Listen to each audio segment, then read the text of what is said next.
تشریف فرما پروفیسر شاہینہ تبسم صاحبہ اور معزز سامعین کرام، السلام علیکم۔ میں محمد نصیر، خواجہ معین الدین چشتی، لینگویج یونیورسٹی لکھنؤ۔ میرے تحقیقی مقالے کا موضوع قاضی محمد عدیل عباسی کی ادبی خدمات کا تحقیقی و تنقیدی جائزہ ہے۔ میں میر تقی میر کے اس شعر کے ساتھ اپنے مقالے کا آغاز کر رہا ہوں۔ مست سہل ہمیں جانو، پھرتا ہے فلک برسوں، تب خاک کے پردے سے انسان نکلتے ہیں۔ میر تقی میر کا یہ انسان اس مادی دنیا میں گاہ گاہ اور خال خال ہی نظر آتا ہے۔ قاضی محمد عدیل عباسی میر کے مذکورہ انسان کے معیار پر پورے اترتے ہیں۔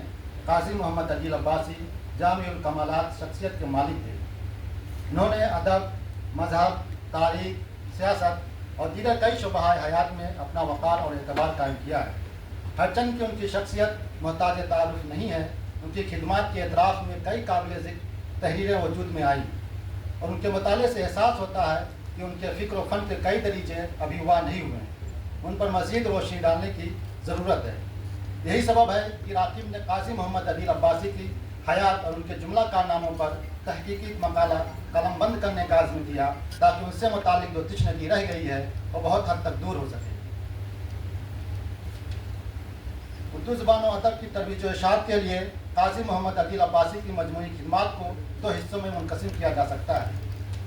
اول ادبی خدمات، دوم عملی خدمات۔ قاضی محمد عدیل عباسی نے جس طرح ساری زندگی وطن کی آزادی، قوم کی فلاح و بہبود کے لیے نمایاں خدمات انجام دی، اسی طرح پورے جوش و جذبے کے ساتھ ادبی میدان میں بھی ہمیشہ سرگرم رہے۔ قاضی محمد عدیل عباسی کو اردو اور انگریزی دونوں زبانوں پر ید طولہ حاصل تھا، دونوں ہی کو اپنے خیالات کے اظہار کا وسیلہ بنایا۔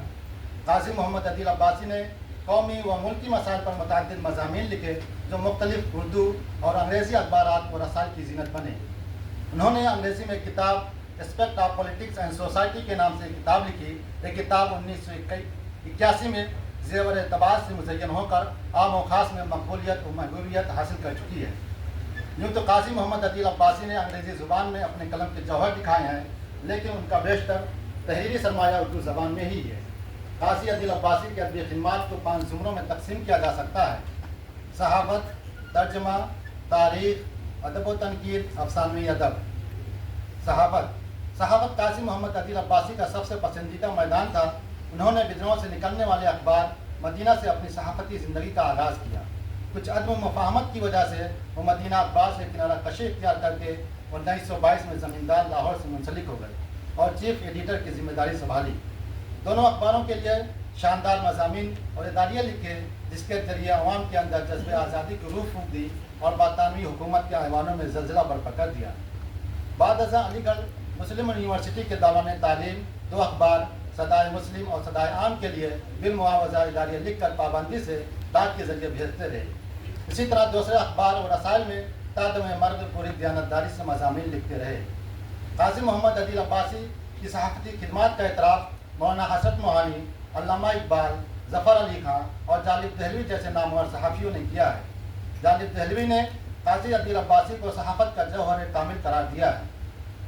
ترجمہ۔ قاضی محمد عدیل عباسی کی ادبی خدمات کا ایک اہم میدان ترجمہ نگاری ہے۔ چونکہ انہیں اردو اور انگریزی دونوں زبانوں پر یکساں عبور حاصل تھا، نیز ترجمہ نگاری کی باریکیوں سے واقفیت تھی، لہذا وہ بآسانی انگریزی سے اردو میں ترجمہ کیا کرتے تھے۔ ایک مرتبہ ترجمہ نگاری کے فن سے مولانا محمد علی جوہر کو حیرت زدہ کر دیا تھا۔ واقعہ یہ ہے کہ مولانا محمد علی جوہر کے اخبار ہمدرد میں سب ایڈیٹری کا عہدہ خالی تھا، اس لیے مولانا کی خدمت میں حاضر ہوئے تو انہوں نے قاضی عدیل عباسی کی صلاحیت کو جانچنے اور پرکھنے کے لیے ان کے سامنے کتاب کھول دی اور ترجمہ کرنے کے لیے کہا۔ قاضی عدیل عباسی کو ترجمہ نگاری کا طریقہ بچکانا لگا۔ انہوں نے مولانا سے کہا کہ آپ عبارت پڑھ دیجئے، میں اس کا ترجمہ کر دوں گا۔ مولانا نے عبارت پڑھی اور قاضی محمد عدیل عباسی نے تھوڑی ہی دیر میں ترجمہ کر کے مولانا کی خدمت میں پیش کر دیا۔ مولانا ترجمہ شدہ عبارت پڑھ کر سکتے میں پڑ گئے اور قاضی محمد عدیل عباسی کا منہ دیکھتے رہ گئے۔ قاضی عدیل عباسی نے ڈاکٹر تارا چند کی شاہکار کتاب history of the freedom movement in India جلد اول اور سوم کا اردو میں ترجمہ تاریخ تحریک آزادی کے نام سے کیا۔ اسی طرح ایک انگریزی ناول کا ترجمہ بم کا نسخہ کے نام سے کیا۔ قاضی محمد عدیل عباسی کی ادبی خدمات کا تیسرا میدان تاریخ نویسی ہے۔ انہیں بچپن سے ہی تاریخ سے بے حد لگاؤ تھا، ایم اے بھی تاریخ سے ہی مکمل کیا تھا۔ इसलिए काजी अदील अब्बासी के बहुत से ऐसे सहाफ़ती मज़ामीन देखने को मिलते हैं जो महज तारीख़ नौइयत पर मुहित हैं। तारीख़ नौइयत का एक शानदार मजमून तारीख़ तुर्की पर एक उचटती नज़र है जो कई किस्तों में शाये हुआ था। उसके अलावा काजी मोहम्मद अदील अब्बासी की तारीख़ नवीसी की एक शाहकार तसनीफ़ तहरीक खिलाफत है।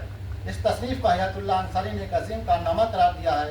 लिखते हैं कोट, अदील अब्बासी की किताब ऐसी है जो इस मजमून पर लिखी जाने वाली किताबों के लिए संग मील का काम देती रहेगी, कोई भी मुहक्किक उसको नज़रअंदाज नहीं कर सकता है। अनकोट। अदब व तनकीद। काजी मोहम्मद अदील अब्बासी ने मुतअद्दिद बेशकीमत अदबी निगारिशात से उर्दू ज़बान व अदब को मालामाल किया। काजी मोहम्मद अदील अब्बासी के बहुत से मज़ामीन इंशाइये के शक्ल में हैं। काजी अदील अब्बासी ने औरत एक राज है, मौलाना हज़रत मोहानी, नज़र मकबूल वगैरह जैसे मज़ामीन लिख कर अपना शुमार उर्दू के बेहतरीन मजमून निगारों में करा लिया है। अदब में काजी मोहम्मद अदील अब्बासी को सबसे ज़्यादा दिलचस्पी तनकीद से थी, इसलिए तनकीदी निगारिशात की तादाद खासी ज़्यादा है। अल्लामा इकबाल और उनकी शायरी से मुताल्लिक़ बेशतर तहरीरें तनकीदी नौइयत की ही हैं, जैसे इकबाल का मजहब, इकबाल का शेर, अल्लामा इकबाल का पैगाम, तलवाए असर के नाम, इकबाल और वतनीयत, इकबाल का फ़लसफ़ा हयात और शायरी वगैरह। अफसानवी अदब के हवाले से काजी मोहम्मद अदील अब्बासी की खिदमत भी अहम है। काजी मोहम्मद अदील अब्बासी का अफसानवी मजमूआ जुरत रिंदाना के नाम से शाये होकर आम व ख़ास में मकबूलियत हासिल कर चुका है। इसी तरह उनकी तसनीफ़ात और तालीफ़ात की एक लंबी फहरिस्त है, जिसमें उर्दू का जनाजा, उर्दू का इस्तगासा, सफ़र हज के अलावा आइन शब रोज़ वगैरह काबिल ज़िक्र हैं। और कुछ ऐसी नसरी निगारिशात भी हैं जो तबाद से कबल खुद की लापरवाही या हालात की सितम ज़रीफ़ी की वजह से मंजर आम पर ना आ सकी और इस तरह उर्दू अदब का एक बड़ा सरमाया ज़ाय हो गया। जैसे नाविल जमाल का लड़का साहिब हो, सैकड़ों इंशाइया और मज़ामीन के मुसव्विदे, कांग्रेस और मुसलमान वगैरह, जिसका जिक्र डॉक्टर अख्तर बस्तवी ने अपनी किताब अदब के मेहमान काजी मोहम्मद अदील अब्बासी में किया है।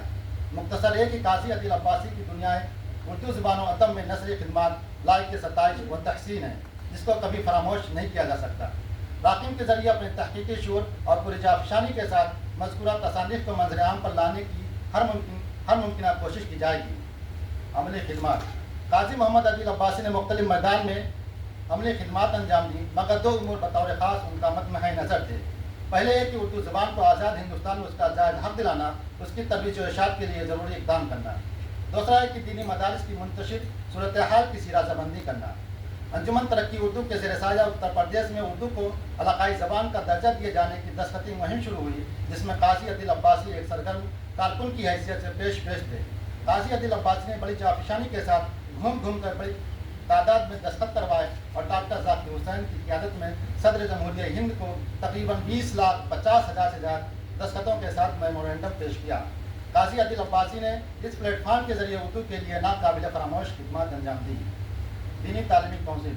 आज़ाद हिंदुस्तान में जिद्दोश व जज्बे के साथ काजी मोहम्मद अदील अब्बासी ने उर्दू ज़बान के हुकूक़ की बाजियाबी के लिए शब व रोज़ जाफिशानी की। इसी जोश वलवले के साथ दीनी तालीम के मदारिस के मुंतशिर निज़ाम की शिराज़ाबंदी में लग गए। 20वीं सदी के निस्फ में यूपी में इब्तदाई सतह की दीनी तालीम की सूरत हाल बहुत अफसोसनाक थी। उस सूरत हाल से मकातिब को निकालने के लिए काजी मोहम्मद अदील अब्बासी ने ज़िलाई सतह पर 1951 में अंजुमन तालीमात दीन कायम किया और मदारिस व मकातिब को माली बहरान से निकालने के लिए चुटकी और खलियानी का तरीका राइज किया। काजी अदील अब्बासी के तजवीज़ करता निज़ाम को ज़बरदस्त कामयाबी हासिल हुई।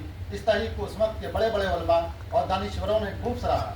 इस निज़ाम को वसात देकर सूबाई सतह पर आम किया गया और उसका नाम दीनी तालीमी कौंसिल रखा गया। इस कौंसिल के सदर मौलाना सैयद अबुल हसन अली नदवी और जनरल सेक्रेटरी काजी मोहम्मद अदील अब्बासी मुंतखब किए गए। दीनी तालीमी कौंसिल के तहत सैकड़ों मदारिस व मकातिब का क़याम अमल में आया। हज़ारों की तादाद में बच्चे तालीम हासिल करने लगे। मदारिस व मकातिब का ज़रिए तालीम उर्दू ज़बान को ही रखा गया, जिससे उर्दू ज़बान ज़मीनी सतह पर हिंदुस्तान के गोशे गोशे में पहुँची। आज भी एक कौंसिल सरगर्म है।